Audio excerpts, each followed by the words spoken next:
Are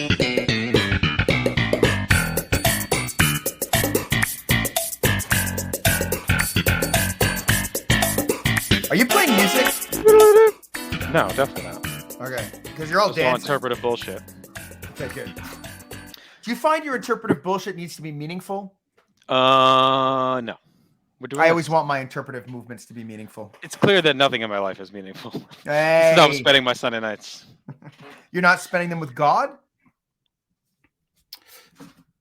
Namaste.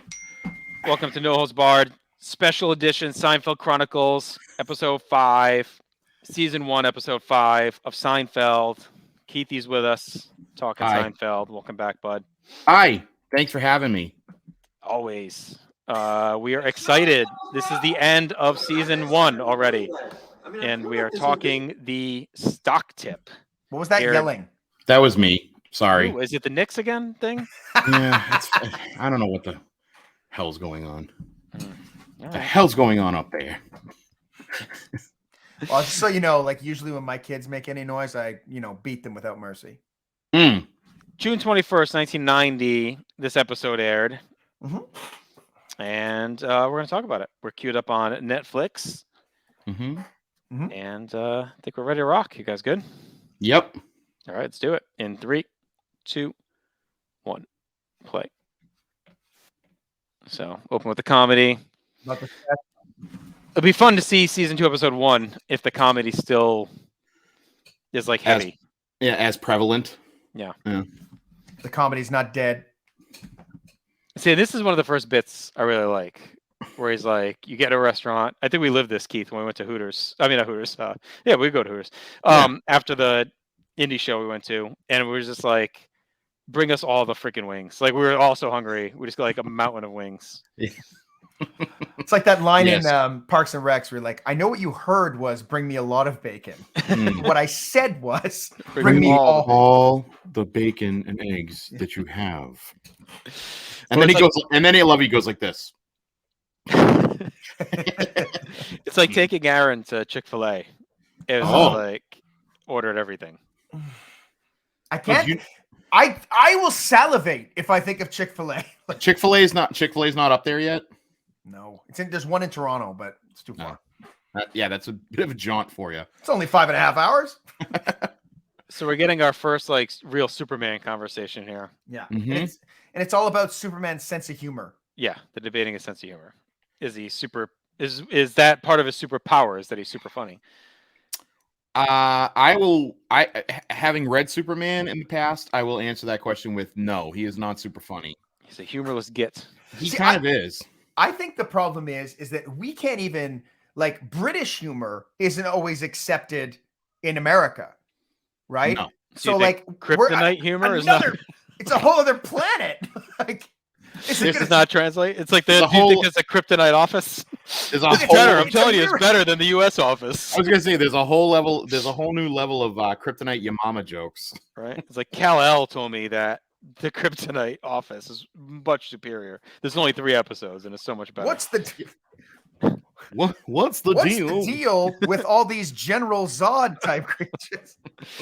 When did the Netflix change the captioning? It's kind of interesting. It's like it's not just like the usual closed captioning. It's like goes where the character is. Is that doing it on yours? Do you have the captioning on?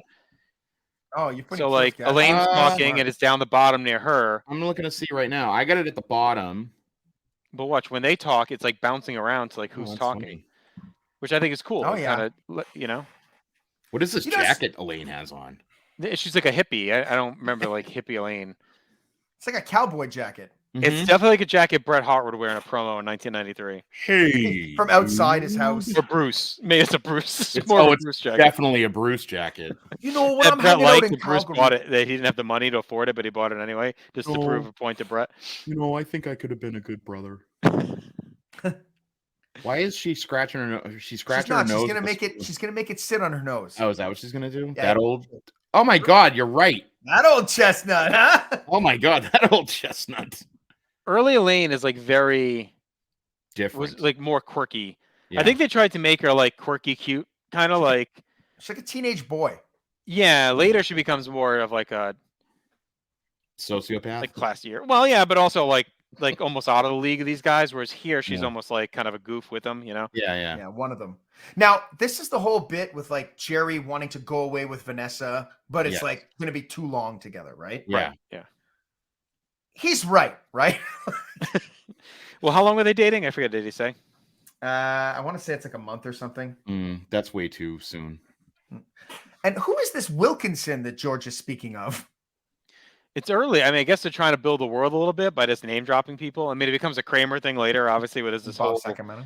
yeah, like world of characters that exist only in Kramer's voice and head that we never see. You know my friend Bob Sacramento? Yeah. I love that That's this whole stock tip hinges on the fact that they're trying to find new ways to televise opera. And George is dropping 10K. So again, we talked about this a few episodes ago, like Rich George, where he's got the money. Like George never again in the history of the show is going to have 10 grand to just toss into a stock. Yeah. Well, he hasn't quit his job yet, correct? Right. But even then, like he'll have jobs later, but I feel like even then he's not really like, I guess maybe with the Yankees toward the end, he's a little better off. But well, as we found out on the episode where he's pretending to be a tourist, when he tells the woman that he's paying $2,300 for the apartment, she's like, "Wow, you're getting hosed on the deal." But I feel like he's more of like a Michael Scott then, where he's not really like saving the money. It's like, no. You know, he's over leveraged on everything he has. Like when Michael buys the condo, that he's just like awful interest rate or whatever he's got going on in that episode. And he's like way over leveraged. Everybody has 4 mortgages nowadays. Yeah. Now, and Daryl's like, "That's all you make? I make more than you, Michael." I know, right? You should ask for a raise. Oh, that's the best. He's like, "I wanted to get the raise, but I couldn't help myself." This discussion about Jerry not getting the tuna because dolphins are getting caught in the net. Yeah. Reminds me of Dennis Leary's old comedy bit. Oh, yeah. Where he's like, "Oh, don't eat the tuna fish. The dolphins are getting caught. What about the dolphins? Well, fuck them. They taste good." I like the and then George immediately gets the tuna. Jerry doesn't care. That's a total Larry Davidism right there. Yeah. Like Larry David would have his wife would be arguing with like Funkhauser about getting a tuna, and then Larry would just go, the tuna. I have the tuna. I like Vanessa. I kind of wish she showed up in a season with more episodes. Maybe she would have stuck around. Yeah. I actually think she's pretty good. I think it's the first like tolerable Jerry girlfriend. Like I think she kind of goes toe to toe to him a little bit. She's nice. Yeah. Well, she's busting his balls for not saying anything to somebody in the theater, right? Yeah. But like she's hanging with him and giving him shit. Like she seems like the most likely that could have blended into the group. Yeah, like she's got a mind. She's talking, like Right. like. Well, it's funny because they always, they had Susan for so long. Right. So, I mean, that they're capable, and they had Putty for so long. So, I mean, it's capable of them having. It just seems like with Jerry, it's always the one-offs, Right. Yeah. Like they just wanted to run through a roster of women. Yeah. Right. There's a couple I think that hang maybe more than one episode, but yeah, I think this could be a good Virgin hangs. Yes. Yeah. She hangs for a little bit. Yeah.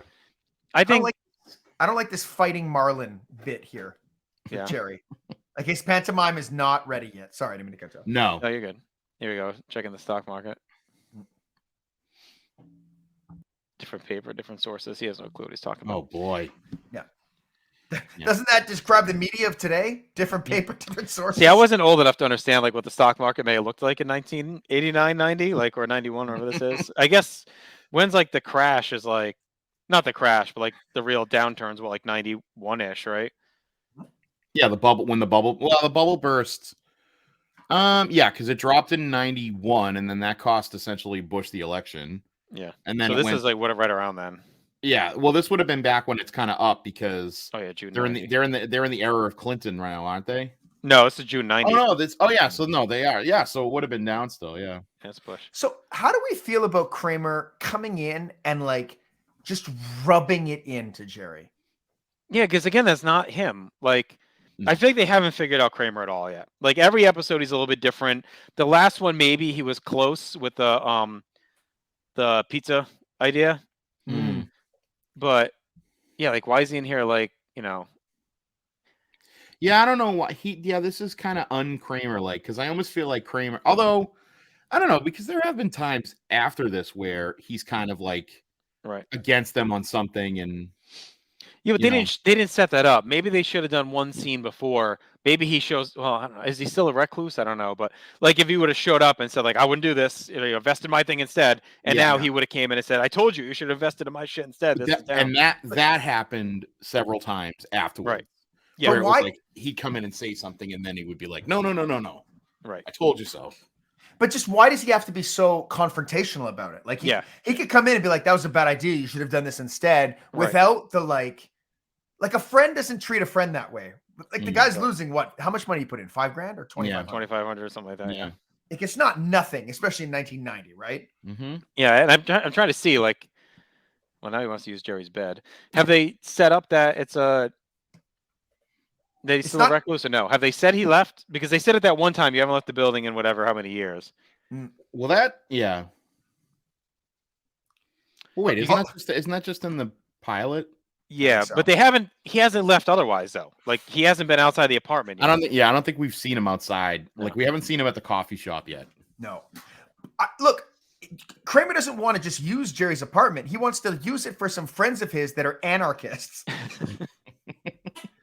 Right. I think they're trying to make him almost just like a real wild card. Like I don't know. Like I don't know how to explain it, but like, oh god, these weird sets that they had. Like these are just such odd sets. Set that they kept changing. I feel like that last scene though, we kind of got a little bit more of the wardrobe coming into play. Jerry had the tucked in button down. Mm-hmm. Kramer had the funky Hawaiian style shirt with the pants. I feel like it's the first time he's really been in that outfit, Kramer. Yeah. I don't like the sweater on George. George and the sweaters. Every sweater sucks that he wears. Yeah. I think you know what the scary thing is though, is that looking at George's outfits throughout the course of the show, I had several of these outfits. Like I had a sweater, not that color green, but that design with like all the S's going up and awful. Down. It was terrible. And I think I used to wear it for like to school because like my mother bought it for me for like Christmas. So Wilkinson's in the hospital. Mm-hmm. And George is like talking about trying to get there. And Jerry's basically like, what are you going to do? You don't know the guy. You're just going to show up. He's like, maybe he's at arrest. They kind of use this. It was kind of like this bit too, like when they did the audit later on, where George's girlfriend gets admitted into like the mental institution. Yeah. Right. You see, George says something about using the bathroom, and it would have been great if he was like, God, there's no good bathrooms in this area. Right. Yeah, plant the seed. That they pay off in Curb Your Enthusiasm 25 years later. Larry David must fucking hate dry cleaners. Like, there are so many dry cleaner based bits on Seinfeld and Curb that's like, he must really detest dry cleaners. It must be, yeah. Like it's always adversarial. It's always adversarial. What is dry cleaning?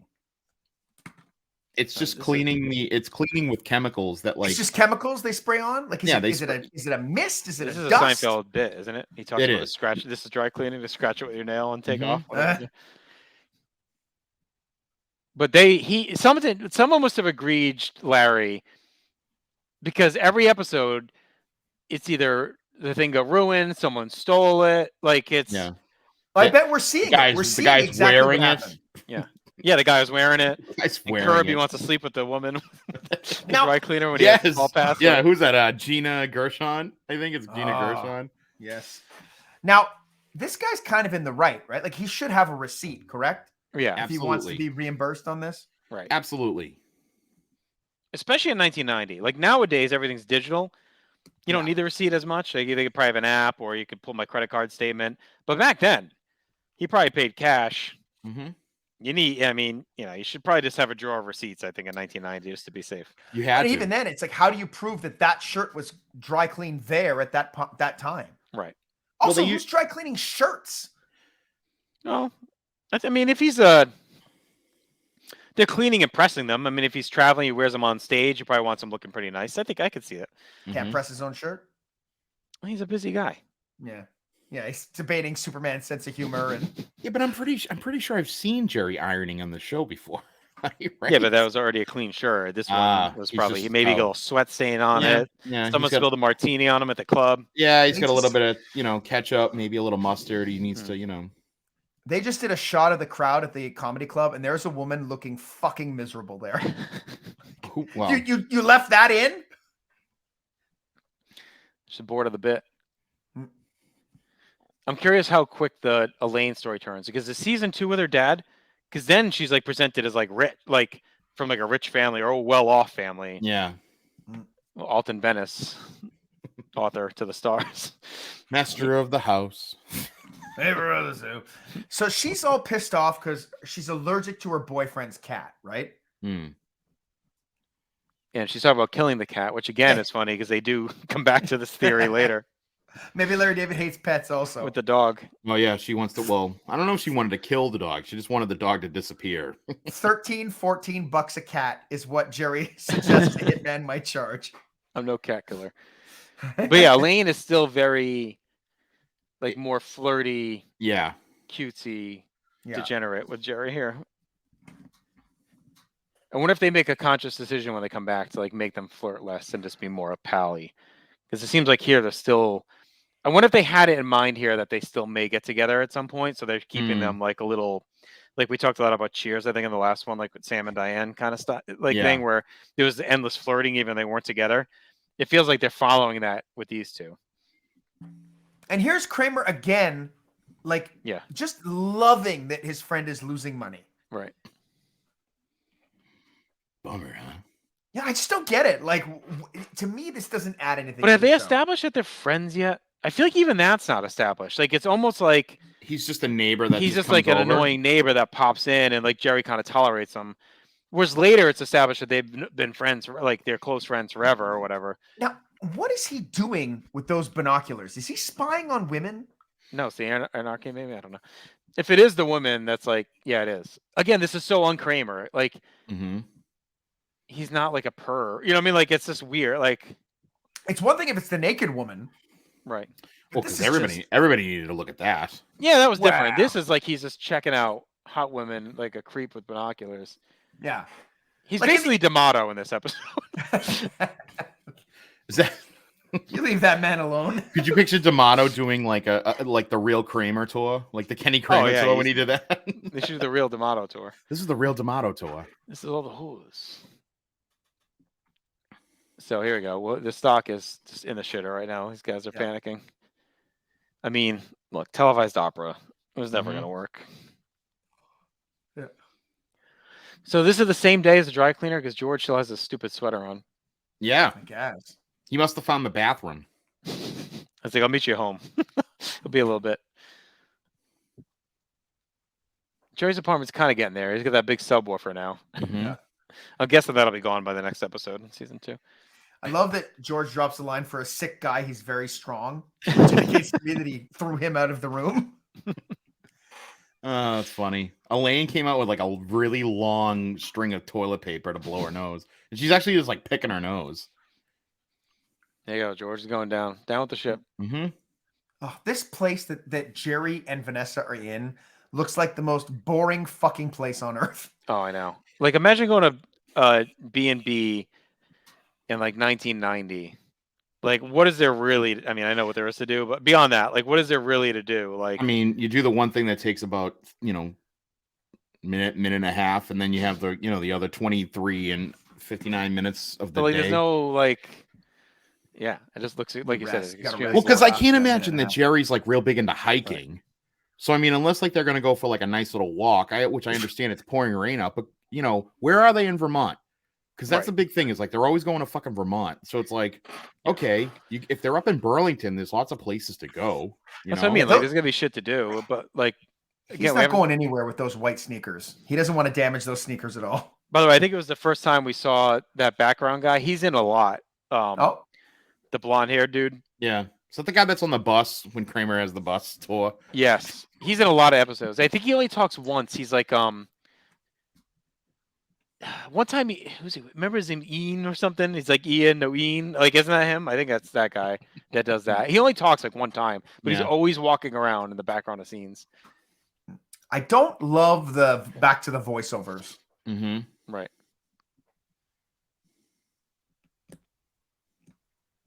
Yeah. You said Jerry waited this long to look at the business section. Oh yeah. She didn't want to tell him the name of the perfume, I think.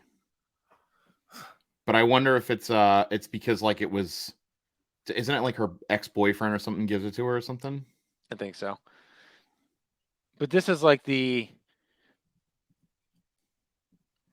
that's like unbelievable. He's been so obsessed with this that he waits. It's not like it's like a real-time quote. Oh, let me check the update. Like the paper's been sitting there. Like he didn't check it that whole time. I know he sold it, but he sold. So I guess he's imagining he's out of it, and then because they're not doing anything, he's like, that's not like Jerry though. Jerry's so friggin' paranoid. There's no way he wasn't checking that thing obsessively even after he sold it to see how if he screwed up. Right. Yeah.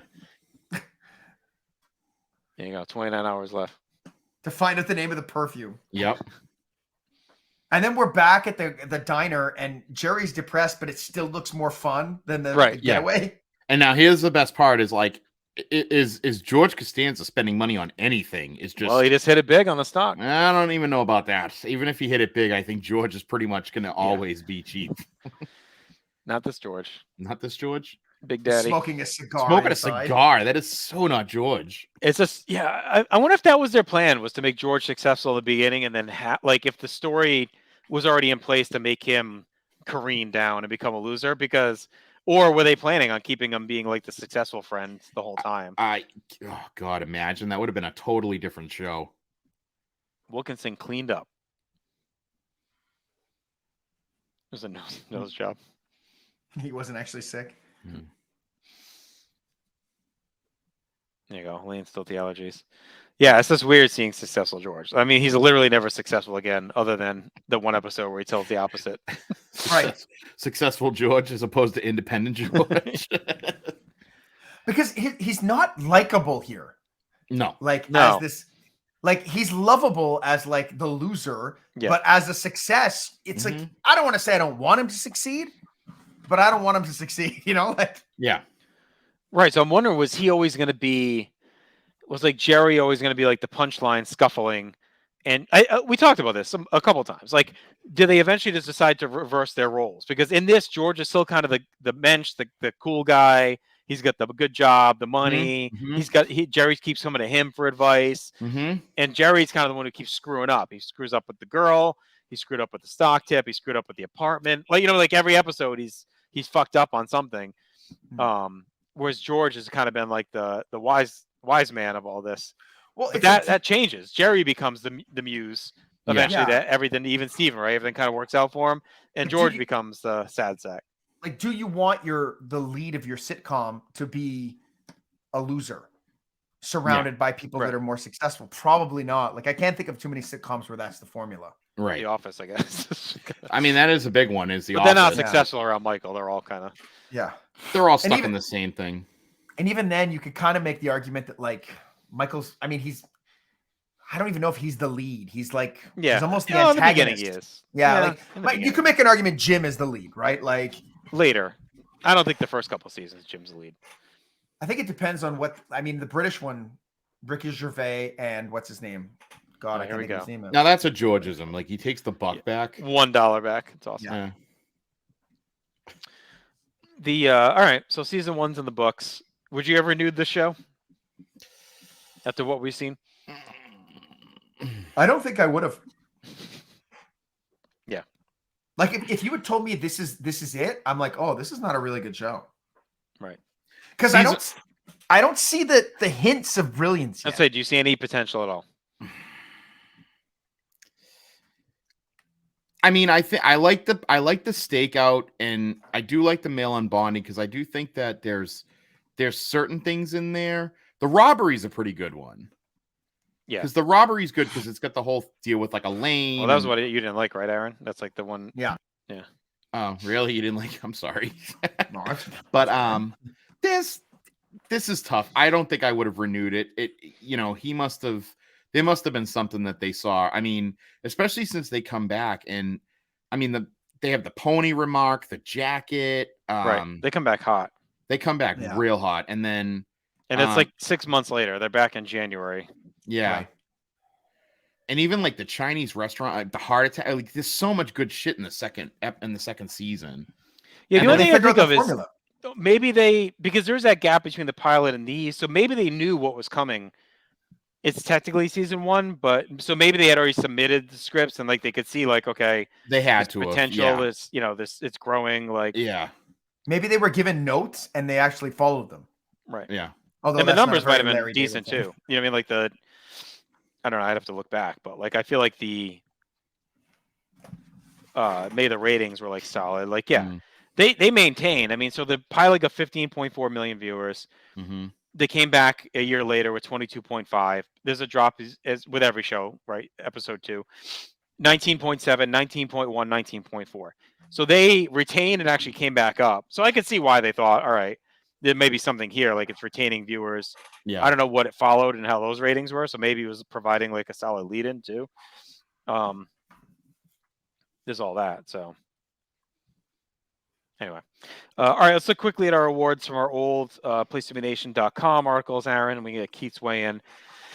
Best character, I had Kramer, and so did you, Aaron. We both had Kramer, and it's funny. I think this time we both did not like him. No, and I'm struggling to see who would you pick for best character? I can't even think of like mid-leading. Maybe Elaine. Yeah, I was gonna say probably Elaine. I would say Elaine. It's default though, right?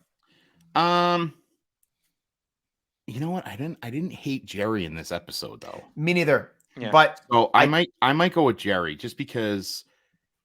And you know what? I don't hate the voiceovers. They are weird because I don't think they really visited them much after this. But I'm okay with. I would go with Jerry in this. I find that the voiceovers for me, I don't hate them either, but they feel like cheap laughs. Yeah, it's very weird. It's very weird. And this is not a show where I want cheap laughs. You know what I mean? Right. Yeah. But yeah, I was edging Jerry too. But I think Elaine is the least offensive for me. You go, Andy nailed it. I didn't love anyone in this episode. Jerry's whining, George is gloating, and Kramer's perverse joy rubbed me the wrong way. He was on it the most at that time. Yeah. All right. Best story, we pretty much went stock tip. I mean, that's all that was really going on. Yeah. Ethical dilemma. I talked about going on vacation too soon in a relationship. Mm-hmm. Aaron, you talked about if you have to choose between a person and cats. You said you picked the cats. I'll stand by that. Yeah. Did you have a ethical dilemma besides those, Keith? You'd go with? I don't know why she wouldn't. I don't know why that girl wouldn't tell him what kind of perfume it was. Yeah, that was weird. That's kind of an ethical dilemma, like not telling the perfume. Something innocuous too. It's not like it's like, tell me what happened to your father. Like, or even just like, what kind of perfume is that? Oh, it's Chanel No. 5. Oh, where'd you get it? I don't want to talk about it. Like that makes sense. Well, and a point I made too in the write-up was like, it seems like Jerry is trying to impress women like Elaine more than like a type of woman like Vanessa. Like the way he's acting and talking, like Elaine's right there. So that's why I think, I wonder how much it was still trying to Sam and Diane it with the two of them, where like he's failing with these other women and Elaine's right in front of him. And, they get along a lot better. They're more similar. And they do bring them back together in season 2. So, I mean, it obviously was a plan, but I don't know if their plan was always to not have it work or if it was to put them together and keep them together. Yeah. I just feel as I'm leaving this episode, like it feels like the idea of going away and that being a plot feels like a really solid plot for an episode. Right. But it's like kind of shoehorned into this one about the stock tip. Yeah. And we didn't mention actually Vanessa was in multiple episodes. She was in the stakeout. She's who Jerry talks to at the dinner. Yeah. I didn't click with me when we were watching it. And I said she should be on multiple. You know what? The episode where they go with the bubble boy, that's an episode that centers around them going away somewhere. And it's a perfect episode because they don't even, the only person that gets to the cabin is Kramer. Yeah. Burns it to the ground. Yeah. But they're such in their bag by that point. It's like, whatever. Like, that's like what, season 4 or 5? Yeah, like they're firing. But that's the difference, right? That's the difference is that, I mean, because you have, because Jerry's storyline is him at the diner with the shitty note that he puts on the autograph, and then George is with the bubble boy. Yeah. So it's kind of funny that like they don't even get to the cabin, which is the main. Right. The California one's a good comp too, because like they're kind of in the middle on that one. There's good parts, but it's also kind of drags a bit for me. That one. I think some of this early Kramer stuff is forced. Like we'll see when it really gets firing, but right now it seems like they want him to be a weirdo, but is he like a douche? Is he creep? Yeah. Is he a shut-in, or is he just like quirky? Is he a guy that you would never meet in real life because he's just like fictional? It's like, what is he? You know, he hasn't evolved into the hipster doofus yet. Right? Yeah, they're not playing to his strength as a performer either yet. No. Like, Our relationship sounds like none of us like Vanessa, which holds from that. All right, we didn't have any new character debuts. First direct mention of Superman by Jerry. Vanessa, the first recurring love interest. Jerry argues with the dry cleaner, which will become a thing. And again, Elaine teases putting the hit on cats like the last time. George has, again, 5,000 he can throw in stocks.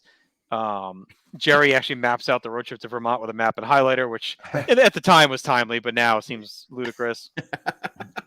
Also, George smoking inside the diner. That's a begotten era. A cigar, no less, too. Yeah, I know. Right. Seriously. So I was really down on this episode at the time. I gave it a 2. Aaron, you gave it a 4. I'm probably not far off of that now. I didn't find anyone to be likable. Maybe the worst one we've seen. Wow. Maybe outside the pilot. Yeah. I mean, look, we were all ready to cancel the show after watching this. To me, that tells you it's not a very good episode. We all just sat here and literally said, would you renew based on this? And we're like, no. Would you renew the greatest show of all time? That's how bad. This may be the worst episode. I mean, there's a lot of shows. It's actually, you could probably list shows that you think season 1 is great. Right. And that's probably only like a short list of like 5 or 6. I mean, for me, Krypton I think Office. Cheers. Which one? Krypton Office. Yeah, Krypton Office was banger from season 1 on. What is Krypton Office?